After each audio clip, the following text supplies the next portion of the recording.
오늘도 하나님 사랑하셔서 예배의 자리로 오신 여러분들에게 하나님의 크신 은혜와 사랑이 충만하게 임하시기를 축원합니다. 아멘 좀 하세요. 마스크 쓰고 계시다고 목소리가 안 나오는 것도 아닐 터인데, 다시 한번 하겠습니다. 오늘도 하나님 사랑하셔서 예배의 자리로 오신 여러분들에게 하나님의 크신 은혜와 사랑이, 또 하나님의 능력이 풍성하게 임하기를 축원합니다.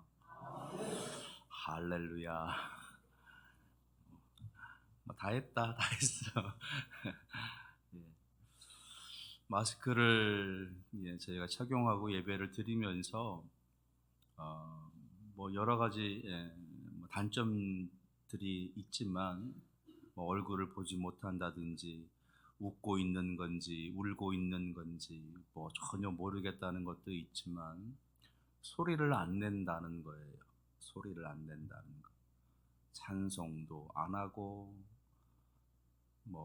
말씀 읽는 것도 안 하고, 그런 모습들이 마스크를 착용하면서부터 안 그래도 점잖은 우리 교회가 더 점잖아진 것 같은 그런 아쉬움이 있습니다.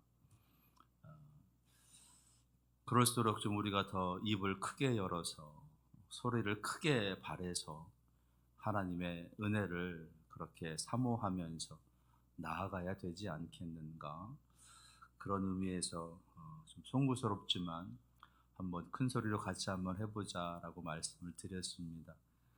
앞으로도 또 이야기하지 않아도 좀 크게 큰 소리로 이렇게 아멘 아멘 하시면서 화답하시는 여러분들 되기를 바랍니다.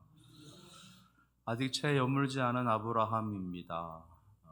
처음에 하나님께서 큰 비전을 주셔서 불러주셨고, 그리고 이름도 이제 아브람에서 아브라함으로, 그의 아내는 사레에서 사라로 바꿔 주시기도 했습니다. 그리고 할례를 행하시라라고 명령하시면서 하나님의 언약, 하나님의 말씀을 그의 살에 깊이 새기시기도 하셨습니다. 그리고 아들이 있을 것이다 라고 하시는 하나님의 그 말씀을 듣고 아브라함도 비웃고 그 아내 사라도 비웃고 하는 그런 비웃는 그의 가정을 하나님께서는 그래도 찾아가 주셔서 그들에게 전능하신 하나님이 어떤 분이신가, 엘샤다이 하나님, 전능하신 하나님으로 그들에게 임하셔서 하나님을 의지하게 하시는 그런 은혜를 주셨습니다. 하나님께서 이렇게 하시는 이유는 아브라함을 이제 믿음의 든든한 사람으로 세워가시는, 믿음의 조상으로 세워가시려고 하시는 하나님의 그 뜻이 담겨져 있는 거지요. 우리는 지금 그렇게 하나님께서 그 아브라함을 믿음의 사람으로, 새 사람으로 변화시켜 가시는 그 모습을 함께 나누고 있습니다. 그러면서 하나님, 나도 우리도 그런 믿음의 사람으로 변화시켜 주시옵소서 함께 기도하고 있는 거지요. 오늘 우리가 함께 읽은 이 말씀은 이제 아브라함에게 하나님께서 아주 극진한 대접을 받으셨어요. 그리고 이제 사라에게, 물론 비웃기는 했지만 그래도 사라에게 내년 이맘때에 너에게 아들이 있을 것이다 라고 하시는 그런 말씀과 함께 그 가정을 축복해 주십니다. 그렇게 아브라함 가정에서의 일을 다 마치시고 이제 하나님께서 소돔과 고모라를 향해서 떠나시기 전에 이제 아브라함과 아주 긴 대화를 나누시고 계시는데, 그 대화의 첫 시작이 되어지는 말씀이 오늘 함께 읽은 16장에서 21절에 있는 말씀인 거예요.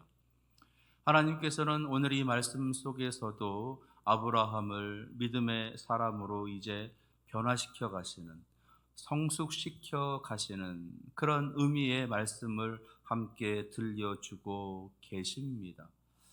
오늘은 이 말씀을 통해서 아브라함을 새로운 신앙의 사람으로, 새로운 사람으로 변화시켜 가시는 그 하나님의 말씀의 메시지를 한번 찾아보고자 하는데, 그 큰 주제는 하나님과 동행한다라는 겁니다. 하나님께서 아브라함을 믿음의 사람으로 성숙시켜 가시는 과정 속에서 하나의 단계로서 하나님과 동행하자라고 하시는 그런 신앙의 교훈을 알려주시는 거예요. 오늘 이 말씀을 함께 나누면서 여러분들의 마음에도 하나님과 동행하고자 하시는 그런 도전이, 그러한 소망이 일어나기를 바랍니다. 오늘 말씀을 통해서 우리에게 주시는 신앙의 메시지, 하나님과 동행한다라고 하는 것의 의미, 그 첫 번째는요, 하나님과 같은 마음을 품는 것입니다. 하나님과 같은 마음을 품는 것이다. 오늘 17절에 있는 말씀을 보시면 하나님께서 아브라함에게 하시는 말씀이 한 구절 기록되어져 있습니다. 여호와께서 이르시되 내가 하려는 것을 아브라함에게 숨기겠느냐.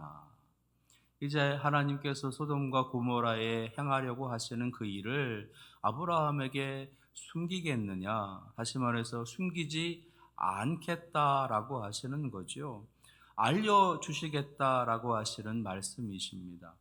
소돔과 고모라에 대한 하나님의 생각, 소돔과 고모라에 대한 하나님의 마음, 그리고 하나님의 뜻이 무엇인지를 아브라함에게 알려주겠다라고 하는 겁니다.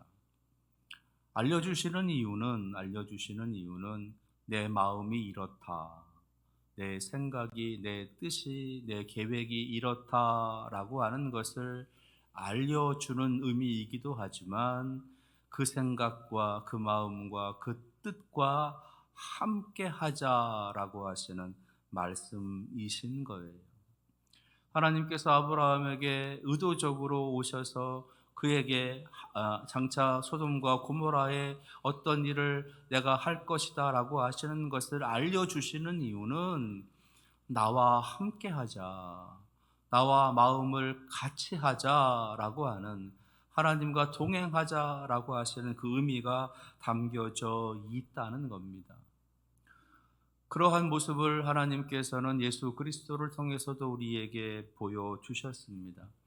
예수 그리스도를 우리에게 보내주십니다. 그리고 이 땅에서 인간 예수로, 하나님의 아들로 살아가는 모습, 그러면서 많은 하나님의 자녀들에게 도전이 되고 본이 되어지는 삶을 살게 하시는 거지요.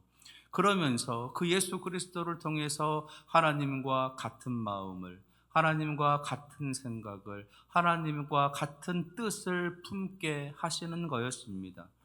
사도 바울은 그래서 그것을 가리켜서 빌립보서 2장에서 너희 안에 이 마음을 품으라, 곧 그리스도 예수의 마음이니 라고 하면서 우리에게 알려주고 있는 거예요. 바로 예수 그리스도의 마음을 품는 것, 예수 그리스도의 마음을 모시는 것, 그것이 하나님과 동행하는 것이다 라고 하는 것을 말씀해 주고 있는 거지요. 사실 이게 굉장히 우리의 신앙의 삶에서 중요합니다. 하나님의 마음과 함께하는 것, 하나님의 마음이 내 마음이 되고 하나님의 뜻이 나의 뜻이 되고 하나님의 생각이 나의 생각이 되는 것, 이것이 신앙에서는 정말로 중요한 거예요.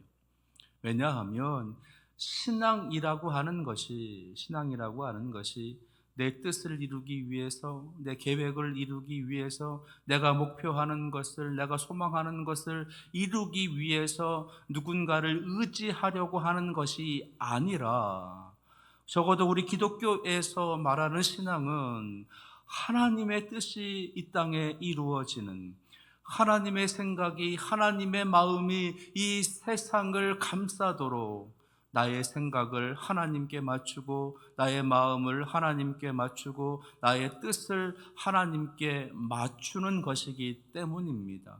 그게 신앙이에요.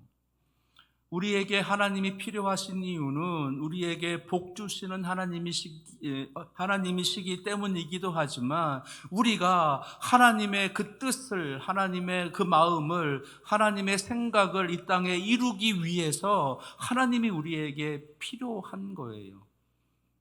하나님의 마음이 어디인지를 보고 그 마음을 향해서 우리가 흔들림이 없이 나아가야 되기 때문에, 우리의 목표가 되고 우리의 목적이 되고 우리가 바라봐야 될 바라봐야 될 표대가 되어 주시기 때문에, 그래서 우리는 하나님이 필요한 것입니다. 그런데 안타깝게도 우리는 자꾸 하나님을 우리의 마음으로, 우리의 생각으로, 우리의 뜻으로 끄집어 내리려고 하는 거예요. 그래서 내 뜻이 이루어져야 된다, 내 생각이 이루어져야 된다, 내 마음이 이루어져야 됩니다 라고 그렇게 하나님께 요구하는 거죠. 아니요, 그것이 신앙이 아니라, 신앙은 그 반대입니다. 우리가 하나님의 마음을 맞추어 드리는 겁니다. 우리가 하나님의 생각을 이루는 거고, 하나님의 뜻을 우리가 이 땅에서 보이면서 드러내면서 살아가야 되는 것, 그것이 신앙인 거예요. 그래서 하나님의 눈물이 보이는 곳에 나의 눈물도 가는 겁니다.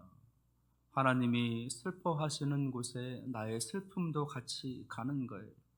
하나님께서 웃으시는 것에 함께 웃고, 하나님께서 기뻐하시는 것에 함께 기뻐하고, 하나님께서 즐거워하시는 것에 함께 즐거워하는 것, 그것이 바로 신앙의 모습이다라는 거죠.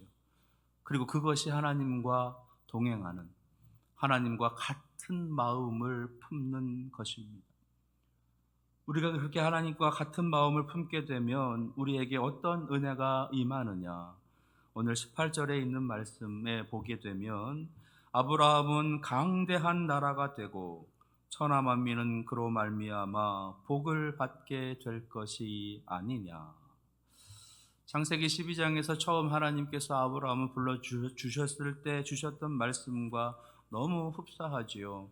너로 말미암아 모든 민족이 복을 받게 될 것이다. 그 복의 통로로 아브라함을 부르셨고, 오늘 18절 말씀에서도 천하 만민은 그로 말미암아, 아브라함으로 말미암아 복을 받게 될 것이다. 여전히 축복의 통로가 된다는 겁니다. 그러니까 우리가 하나님의 마음, 하나님의 생각, 하나님의 뜻과 하나가 될 때 하나님의 복이 이 땅에 임하게 된다는, 우리가 그렇게 복의 통로로 쓰임 받게 되고 우리와 더불어 살아가는 사람들에게는 하나님의 복이 임하게 된다라고 하는 것이에요. 그래서 우리는 하나님의 마음과 하나님의 뜻과 함께 해야 되는 겁니다. 하나님의 마음은 우리로 하여금 이 땅에서 생명과 평안과 구원의 삶을 살아가게 하시는 거지요. 요한복음 3장 16절 17절 잘 아시는 말씀입니다.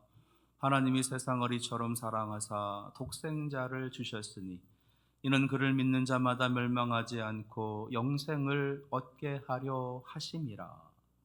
하나님이 그 아들을 세상에 보내신 것은 세상을 심판하려 하심이 아니요, 그로 말미암아 세상이 구원을 받게 하려 하심이라.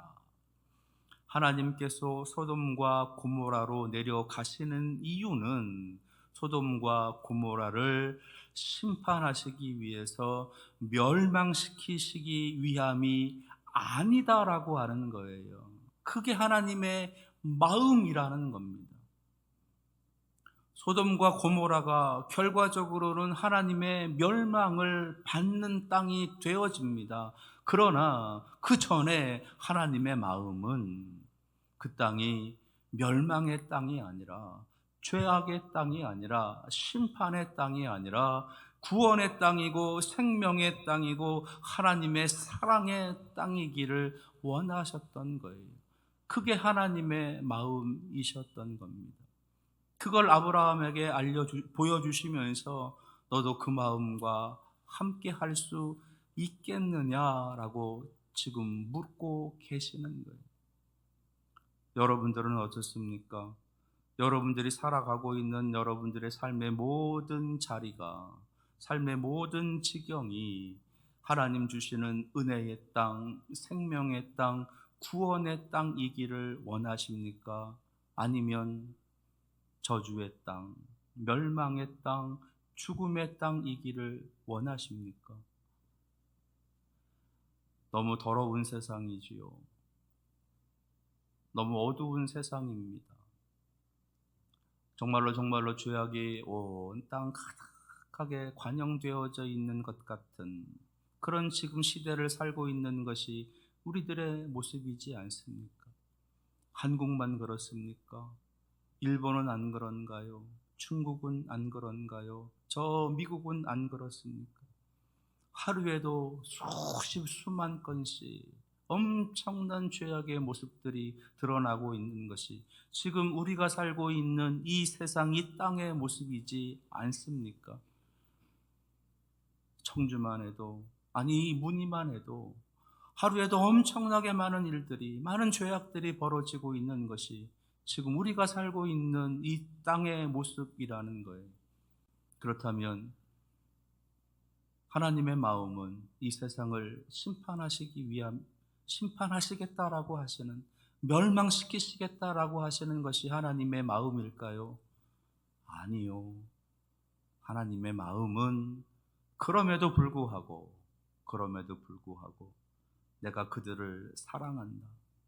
내가 그들을 구원해야 되겠다. 내가 그들에게 영생을 주어야 되겠다. 그들을 다시 살려야 되겠다. 그것이 하나님의 마음이라는 거예요. 그래서 아브라함을 부르신 거고, 그래서 우리를 부르신 거고, 그래서 이 지역에, 이 땅에 교회를 세우신 것입니다.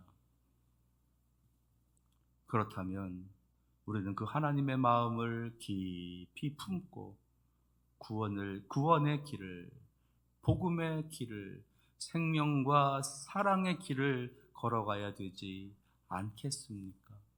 그것이 하나님과 동행하는 것이에요. 오늘 여러분들의 마음에 하나님의 이 생명의 마음이, 구원의 마음이 깊이 임하시기를 축원합니다. 그래서 하나님과 동행하는, 하나님의 마음과 함께하면서 하나님과 동행하시는 여러분들 되기를 바랍니다. 하나님과 동행한다라고 하는 것의 두 번째 의미, 그것은요, 하나님과 같은 것을 보는 것입니다. 첫 번째가 하나님과 같은 마음을 품는 것이다 그랬다면, 두 번째는 하나님과 같은 것을 보는 것. 자, 오늘 말씀에서 하나님께서 보고 있는 것이 있어요. 하나님께서 보고 있는 것, 그것은 소돔과 고모라입니다. 물론 아브라함의 가정도 보고 계시지요. 그래서 그 가정에 있어야 할 것들, 하나님 주시는 은혜와 복을 그 가정에 주십니다. 그러면서 이제 그의 하나님의 주시는 그 은혜와 복이 임하는 아브라함의 가정에서 이제 하나님의 시선이 이제 소돔과 고모라로 옮겨가는 거예요. 옮겨가는 이유는 오늘 20절, 21절에 있는 말씀에 소돔과 고모라에 대한 부르짖음이 크고 그 죄악이 심히 무거우니 내가 이제 내려가서 그 모든 행한 것이 과연 내게 들린 부르짖음과 같은지 그렇지 않은지 내가 보고 알려 하노라 라고 하는 이 말씀에 담겨져 있는 거지요. 하나님의 시선이 소돔과 고모라로 향하고 있다는 겁니다. 그 땅에서 들려오는 부르짖음의 소리가 있었다는 거예요. 죄악의 소리가 있었다는 겁니다. 그 죄악이 너무 무거워졌다라고 하는 그런 이야기를 듣고 계시다라고 하는 거예요. 그래서 하나님께서 직접 그곳에 가셔서 내가 소돔과 고모라에 가서 정말로 그런지 그렇지 않은지를 내가 봐야 되겠다라고 하시면서 하나님의 시선이 소돔과 고모라로 향하고 있는 겁니다.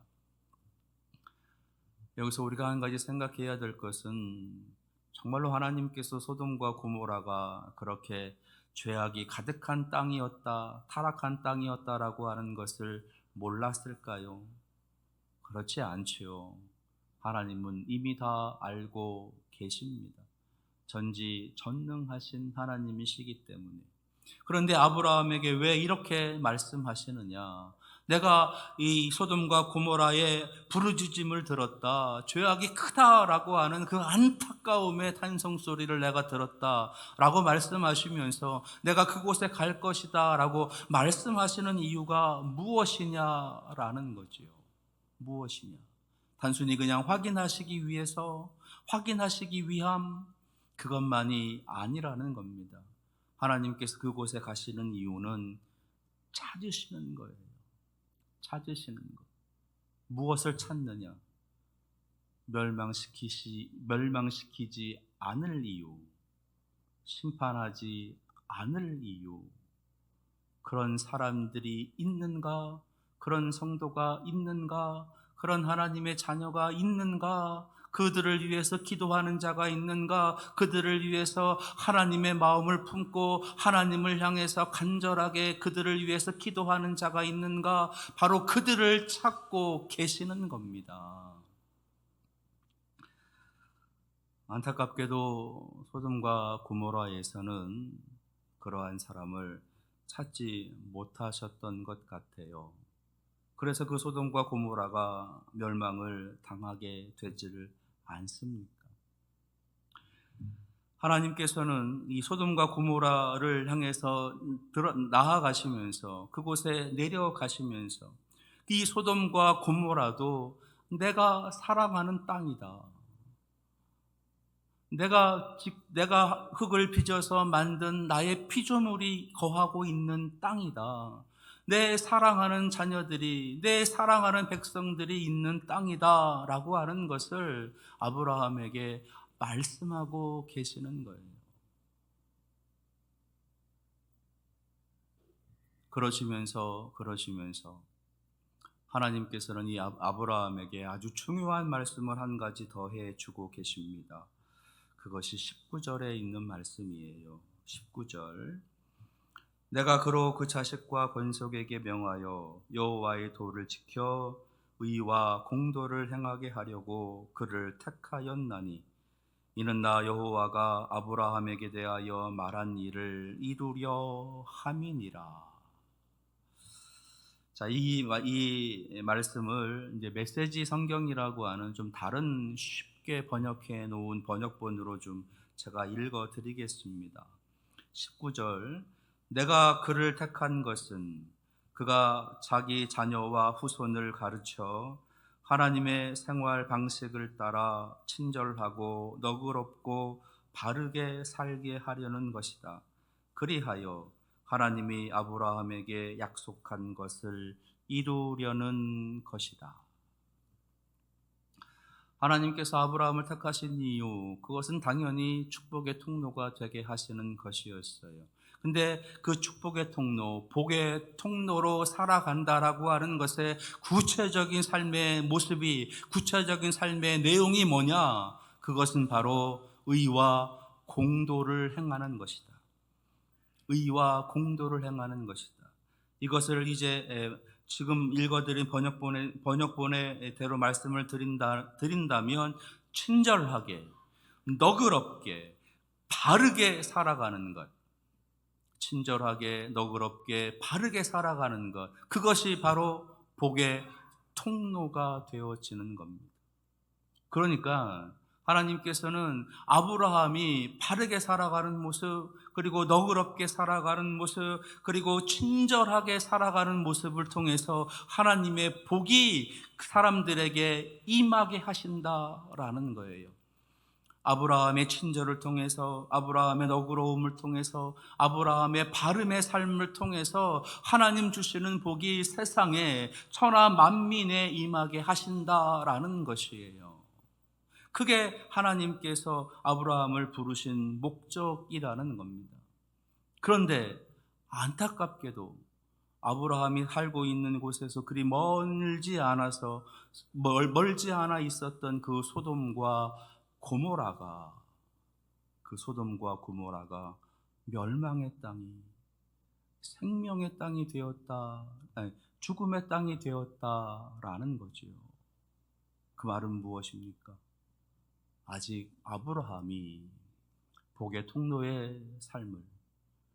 통로로서의 그 온전한 삶을 살아가지 못하고 있다. 아니, 그만큼 성숙되지 못했다라고 하는 것을 보여주시는 겁니다. 그런 의미에서 봤을 때 우리는 어떤가라는 거죠. 저와 여러분, 그리고 이 땅의 교회들, 아니 우리 문익교회는 어떠하냐라는 겁니다. 하나님께서 교회를 통해서 복의 통로로 세워주셔서 교회로 인해서 여러분들을 인해서 복이 임하기를 원하십니다. 혹시 우리가 살고 있는 땅, 우리가 살아가고 있는 곳에서 그리 멀지 않은 지경에 있는 땅들이 혹시 멸망의 땅들이 되어가고 있는 것은 아닌지, 죽음의 땅이, 어두움의 땅이, 죄악의 땅이 되어가고 있는 것은 아닌지, 아직 성숙하지 못한 교회들로 인해서, 아직 여물지 않은 우리들로 인해서 그럴 수 있음을 우리는 기억해야 합니다.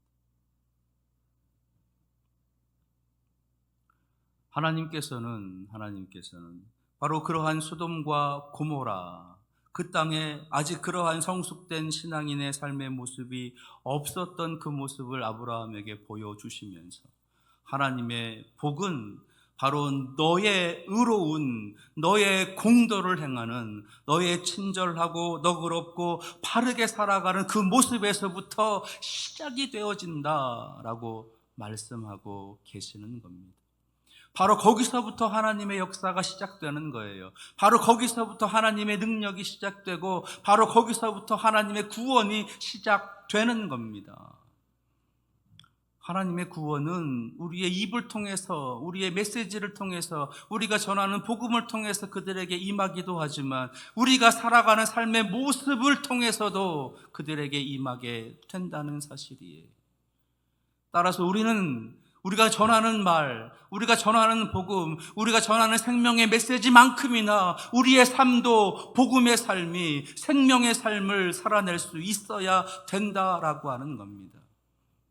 그렇게 친절하게 살아야 돼요. 너그럽게 살아야 돼요. 바르게 살아가야 되는 겁니다.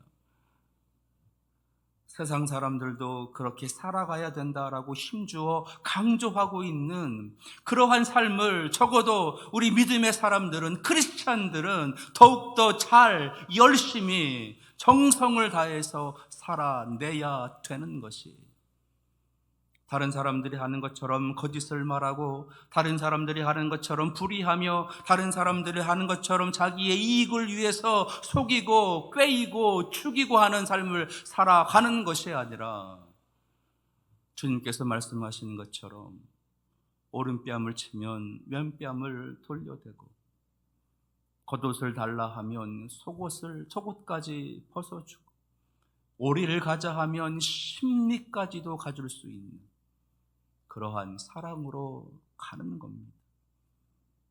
내 원수를 사랑하라, 너를 핍박하는 자를 위해서 기도하라라고 하시는 그 주님의 삶을 따라가는 거예요.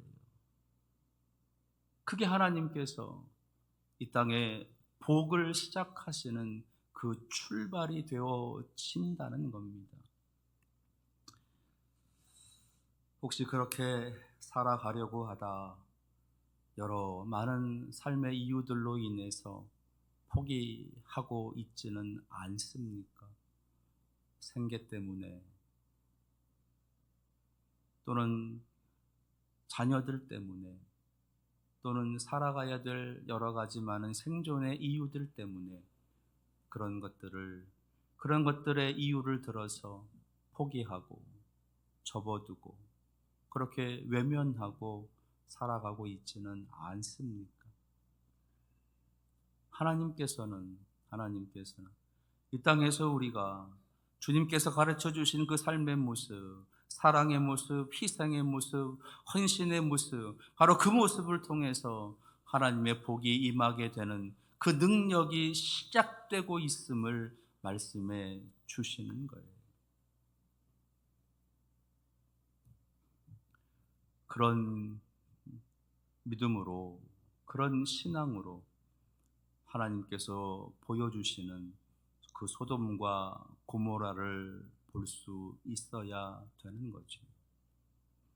결코 소돔과 고모라는 심판의 땅이나 죽음의 땅이나 멸망의 땅으로 끝나야 될 땅이 아니었습니다. 말씀드렸던 것처럼 그 땅은 생명의 땅이어야 됐고, 그 땅은 구원의 땅이어야 됐고, 그 땅은 하나님 주시는 축복의 땅이었어야 되는 거죠. 마찬가지로 우리가 살아가고 있는, 우리가 거하며 살아가는 우리의 삶의 모든 자리들, 우리의 가정, 우리의 직장, 우리의 일터, 우리의 지역, 바로 그곳이 생명의 땅이고, 그것이 구원의 땅이고, 그것이 은혜의 땅이며 축복의 땅이어야 되는 겁니다. 그렇다면 내가 어떻게 살아가야 할까요? 자그마한 이익을 위해서 불의하거나 거짓하거나 하는 것이 아니라, 오히려 손해보더라도, 오히려 조금 힘든 삶을 살아가더라도 우리는 정직하게, 그리고 하나님께서 말씀하시는 것처럼 의와 공도를 행하는 삶을 선택해야 되는 겁니다. 하나님께서는 그것을 이 아브라함에게 보여주고 계시는 거예요. 그러시면서 나와 동행하자 말씀하십니다. 오늘 하나님께서 보여주시는 것, 하나님께서 보고 계신 것, 우리가 함께 보면서 하나님과 동행하는 삶을 살아갈 수 있는 그런 정직의 삶을, 그런 의와 공도를 행하는 삶을 살아가시는 여러분들 될 수 있기를 바랍니다. 오늘 하나님과 동행함의 의미에 대해서 두 가지 말씀을 드렸습니다. 하나님과 동행한다라고 하는 말씀을 드리면서 제가 주로 이제 세 가지를 말씀을 드렸었거든요. 한 가지가 더 있는데 그 한 가지는 이제 22절에 있는 말씀부터 이제 연결되어지는 것이라서 다음 주에 이어서 함께 말씀을 나누도록 하고요. 오늘은 두 가지를 정리하도록 하겠습니다. 하나님과 동행한다라고 하는 것, 그 첫 번째는 하나님과 같은 마음을 품는 것이다. 두 번째는 하나님과 같은 것을 보는 것이다. 이번 한 주간 하나님의 마음으로, 하나님의 시선이 머무는 곳에 여러분들의 시선이 머물고, 여러분들이 그곳에 들어가셔서 복의 통로로 살아가시는 그런 은혜와 능력의 삶을 살아가시는, 사랑하시는 우리 문익교회 성도들 되시기를 축원합니다. 기도하겠습니다.